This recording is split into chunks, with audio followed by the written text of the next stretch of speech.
그리고 매번 올림픽 때마다요, 또 믿고 보는 경기가 있죠. 이번에도 또 금메달을 획득한 그 경기, 바로 어떤 종목일지 선수부터 만나보시죠. 또 임시현 선수가 이제 세계 신기도 쏘고 경기 기량이 많이 올라와 있는 상태여서 아무래도 이제 제가 이제 임시현 선수에게 누가 안 되도록 최선을 다해서 이제 경기에 임하려고 좀 부담이 좀 됐긴 했었는데, 그래도 오늘 임시현 선수랑 같이 경기를 했는데 좋은 컨디션으로 좋은 경기 결과가 낸 것 같아서 매우 기쁘게 생각하고 있습니다. 네, 허 변호사님, 사실 한국 양궁 그냥 쐈다 하면 사실 금메달 아닌가요? 정말 믿고 보는 경기라는 예. 그 말이 꼭 맞는 것 같습니다. 우리나라 양궁은 진짜 세계적으로 이제는 정말 누구도 인정하지 않을 수 없는 그야말로 실력 1위의 국가가 아닌가 싶은데요. 지금까지 2024 파리올림픽에서 나온 금메달 3개 모두 우리나라가 가져왔습니다.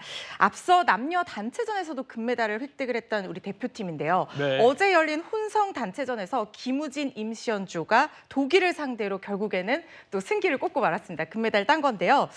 김우진 선수 방금 리포트에서 보신 것처럼 임시연 선수에게 굉장히 공을 돌리는 모습이었지만 그래도 본인도 지금 정말 대단합니다. 이 혼성 단체전에서 마지막 화살을 10점 관역에 명중시키면서 경기를 깔끔하게 끝내는 모습 선보였거든요. 네. 두 사람이 이미 남녀 단체전에서 금메달을 획득한 상황이기 때문에 혼성 금메달 획득하면서 지금 2관왕에 올랐는데, 특히 김우진 선수 같은 경우에는요, 최다 금메달 보유자가 됐습니다. 김순영, 양궁의 김순영 선수, 그리고 사격의 진종호 선수, 쇼트트랙의 전희경 선수가 이 동계 하계올림픽 통틀어서 이 최다 금메달 4개를 보유를 하고 있는 선수들 리스트인데요. 이번에 또 이렇게 승리를 이끌면서 이 김우진 선수가 4개를 보유를 하게 됐고, 그리고 아직까지 남아있어요. 남녀 개인전 금메달 있거든요. 예. 만약에 이것까지 가져온다고 하면 사상 첫 양궁 금메달 5개를 보유하게 되는 그야말로 대업을 달성하게 되는 겁니다. 그렇군요. 이렇게 매 올림픽마다 한국 양궁이요, 워낙 많은 금메달을 따다 보니까 이현주 교수님, 네. 외국 기자들도 매번 놀랄 수밖에 없다고 하더라고요. 그러니까 기자들이 아마 우리 선수들한테 묻는 질문이 뭐냐면 왜 이렇게 잘하냐라는 예. 질문이었어요. 거기에 대해서 이제 김우진 선수가 그만큼 공정한 이 선발 시스템에 결국 비결이 있다, 이렇게 이야기를 했습니다. 그렇군요. 왜냐하면 양궁협회, 우리가 이제 보통 스포츠계 같으면 주로 짬짬이 이런 문제가 있잖아요. 네. 밀어주기라든지, 특히 남자들 같은 경우는 이제 병역 면제가 있다 보니까 서로 뭐 밀어주고 하는 이런 분위기가 그동안 좀 있어 왔거든요. 근데 이 양궁협회 같은 경우는 처음부터 굉장히 철저하게 그냥 서바이벌 게임, 즉 공정한 시스템이 아주 정착을 했다고 그럽니다.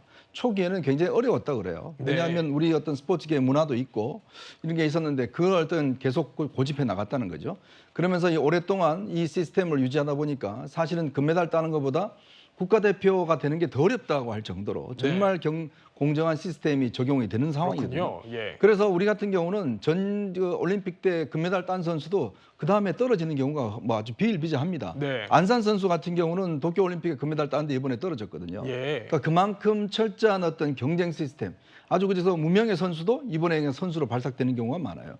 거기에다가 지금 이번에 양궁협회 회장사인 현대자동차가 이 첨단 기술을 많이 도입을 합니다. 예를 들어서 이 소리라든지 바람이라든지 여기 양궁이 영향을 많이 미칠 수 있으니까 축구장 같은 데서 연습한다든지, 네. 강변에서 한다든지, 그다음에 이번 같은 경우도 세트장을 똑같이 이 파리의 세트장과 똑같이 만들어 놓고 연습을 했어요.